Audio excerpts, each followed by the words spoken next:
মনের মানুষ তাকেই বলা যায় যে সব সময় আমাদের এটা বোঝায় যে আমি আছি তো, যে দিন শেষে আমাদের অভিমানের ভাষাগুলোকে বোঝাবে, তার সাথে হওয়া আমাদের সমস্ত ভুল বোঝাবুঝিগুলোকে বুঝে নিয়ে আমাদের কাছে টেনে নেয়।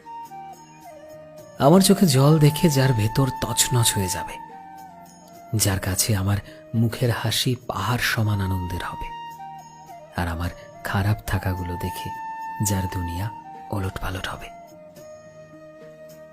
আসলে এই পৃথিবীতে মনের মানুষ পাওয়া বড্ড বেশি কঠিন, বিশেষ করে আজকালকার যুগে। এটা তো আশাই করা যায় না, সবাই তো মনের মানুষ হতে পারে না। মনের মানুষ তো আসলে সেই যার সাথে জুড়ে থাকে আমাদের বিশ্বাস, আমাদের ভরসা, আমাদের অভিমানের ভাষা। সবাই এটা বোঝে না, তাই তো সম্পর্কগুলো ক্ষণস্থায়ী হয় আজকাল।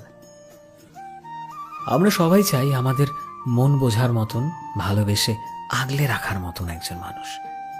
এই পৃথিবীতে সবাই এতটাও ভগবান হয় না, যারা পেয়েছে তারা আসলেই অনেকটা লাকি।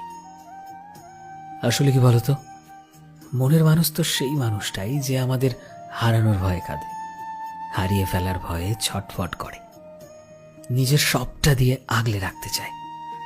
সেই তো মনের মানুষ, আমাদের একান্ত নিজের মানুষ।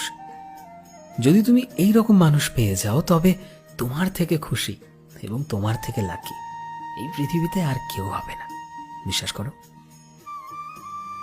সো ফ্রেন্ডস, আমি শোভন ছিলাম তোমাদের সাথে, কলমে বিশ্বজিৎ। ভিডিওটি কেমন লাগলো অবশ্যই কমেন্টে জানিও। এই মুহূর্তে তুমি যদি আমাদের ফেসবুকে দেখে থাকো, তবে প্লিজ আমাদের পেজটিকে ফলো করে দিও।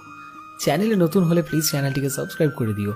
আর যারা অলরেডি সাবস্ক্রাইব করেছো, তোমাদের সবাইকে অসংখ্য ধন্যবাদ। দেখা হচ্ছে নতুন একটা দিনের নতুন একটা ভিডিওতে। টিল দেন, সবাই ভালোবাসায় থেকো এবং সবাইকে ভালোবাসায় রেখো। Thank you.